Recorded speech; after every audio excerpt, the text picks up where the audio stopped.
Hello, everyone. Last time I did this, it didn't come out so well, so I thought I'd give it another shot.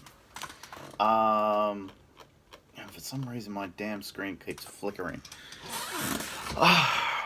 Okay. So it's 2000.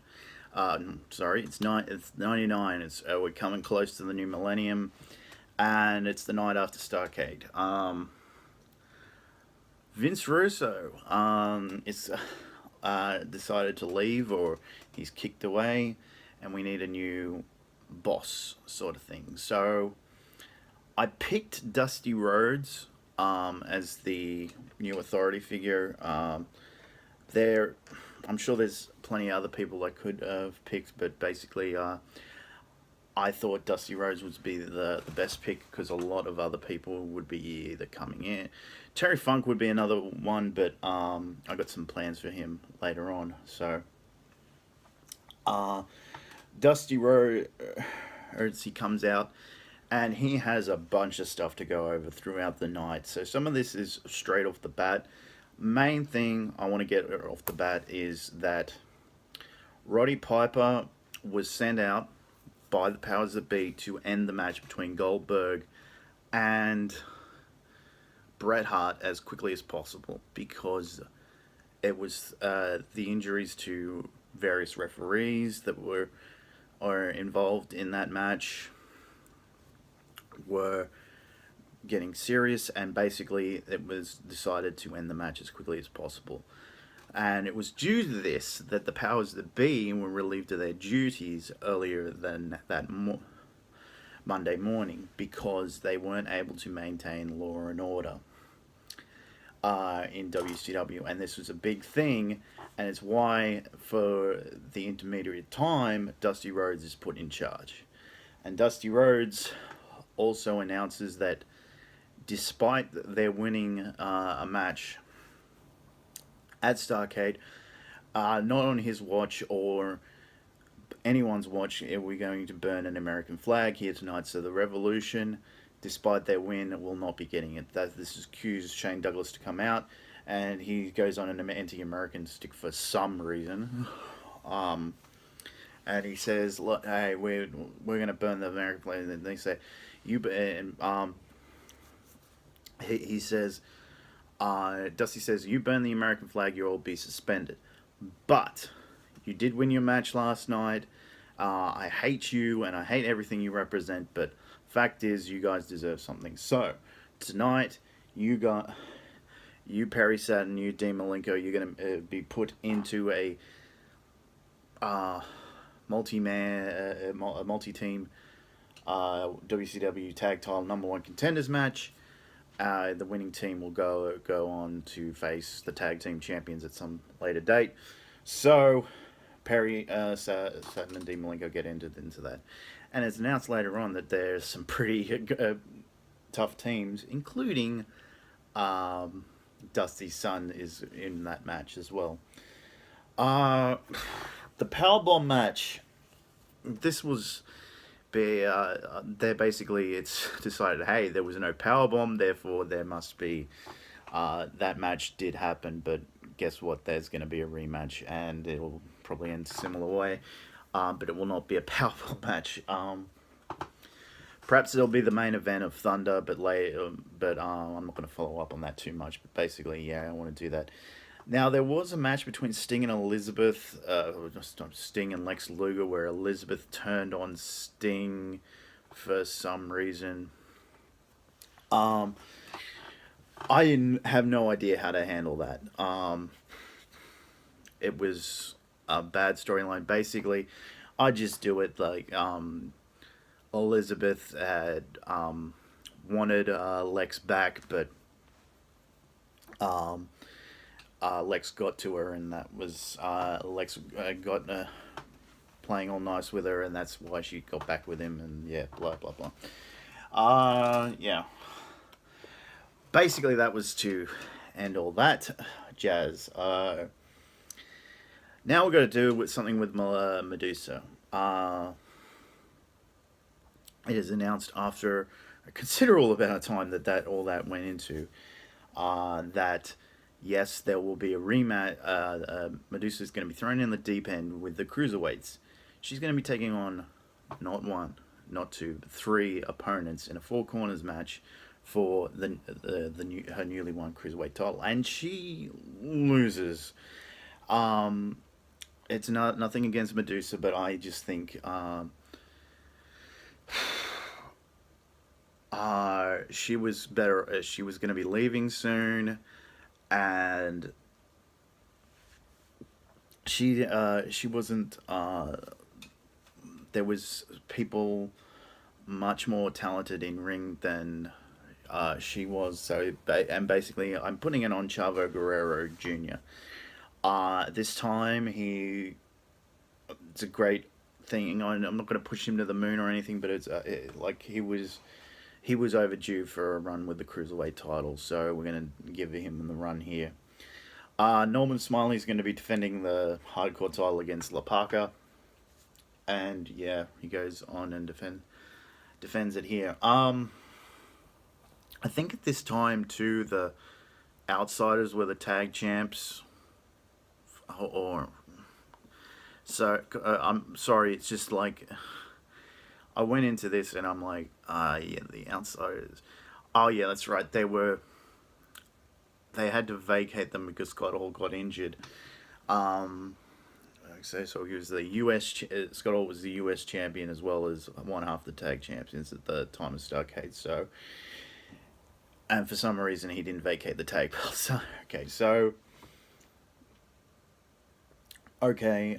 They would get vacated anyway. Later on, so Big Vito wins this match, and later on they would win another match and become crowned the tag champs. Curt Hennig over Sid. Sid over Curt Hennig. That was just to do their match. A nice two big name stars, and yeah, Sid should go over. Then we got the Varsity Club taking on the Filthy Animals, and the Animals are going to win here. Chris Benoit is successfully going to successfully defend his U.S. title against Bam Bam Bigelow. Then Goldberg is going to be in a number one contenders match to end off the night against DDP. And this will also bring about the fact that David Flair was injured the previous night. It's not sure when he will be coming back, or if. At the moment, I haven't decided whether to bring him back yet. Okay, so let's go through Sold Out, shall we? Now, we've got people on the shelf. We've got people wanting to leave. So, some of those people that are going to leave are going to only come back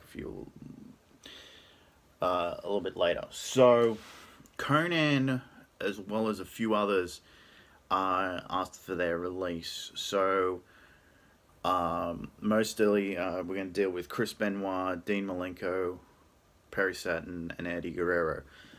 All four of those guys are going to be in action, but most of them are going to be leaving. So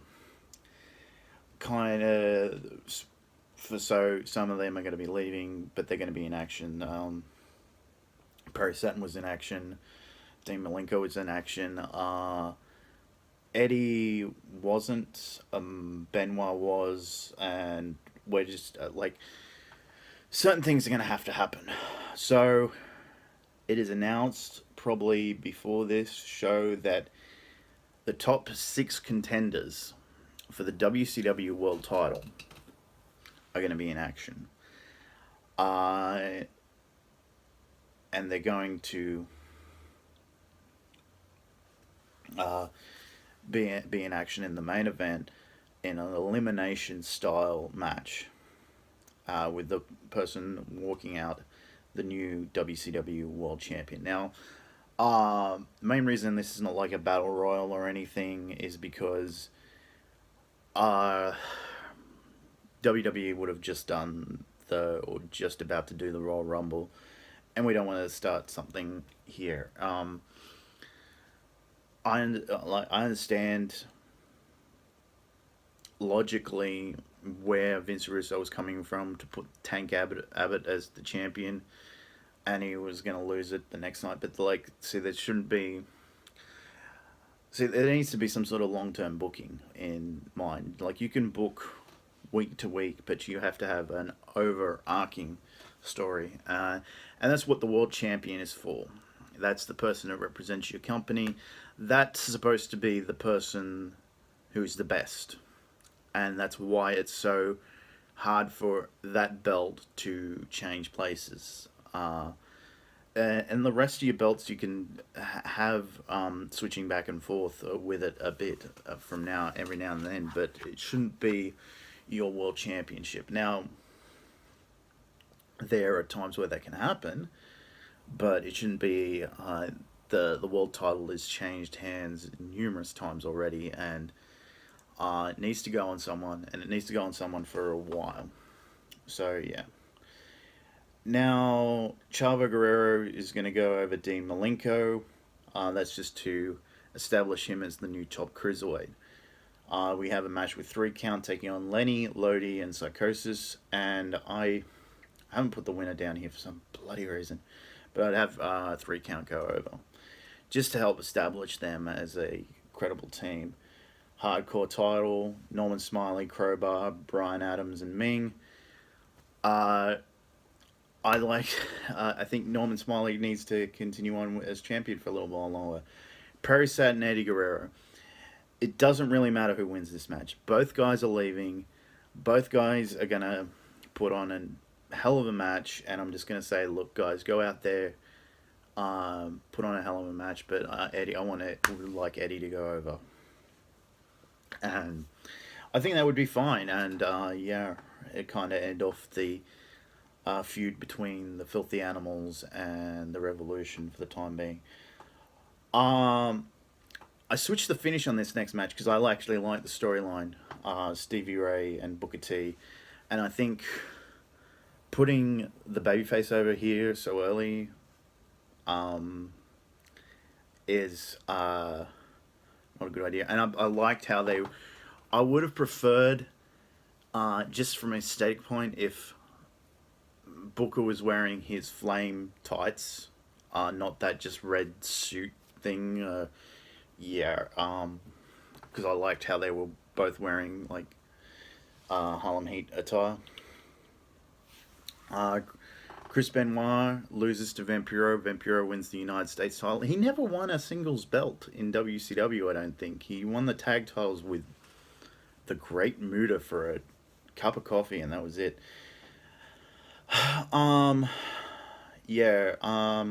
Konnan's in this match.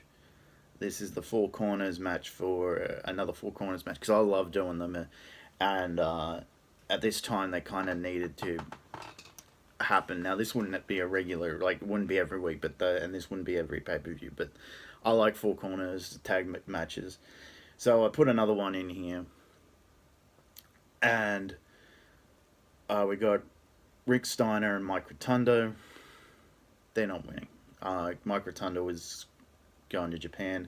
Harris Brothers not quite ready yet. Big Vito and Johnny the Bull. Well, Big Vito and that are going to win the belts. Just because I can't put the belts on Billy Kidman and Konnan, because Konnan was getting suspended for asking for his release, which I get and don't get. Dustin Rhodes versus Terry Funk.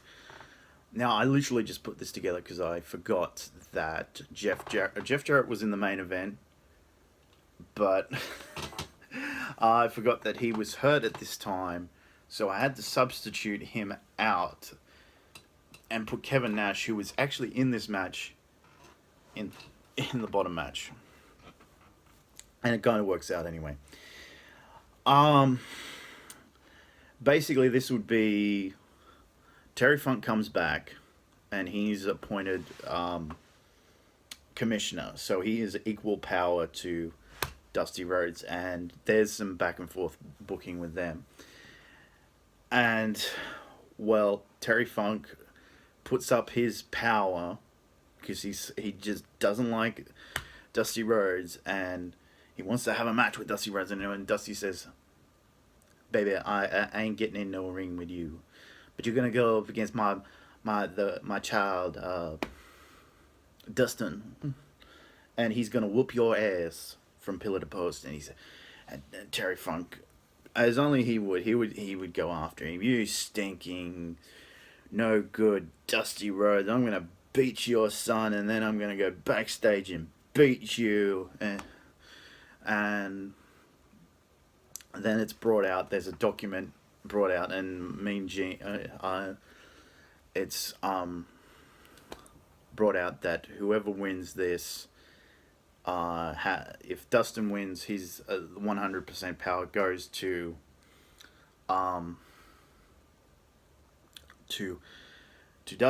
Dusty Rhodes. If Terry Funk wins, then Dusty must leave WCW. And but if Dustin wins, it's sort of decided that, like, it's revealed later on that Terry Funk's going to continue on as a in-ring competitor. But basically, Dustin wins, and yeah, that's going forward. Then we have the 6-man match. We have Sid, we have Sting, we have Luger, we have Page, we have Curt Hennig, and we have Kevin Nash.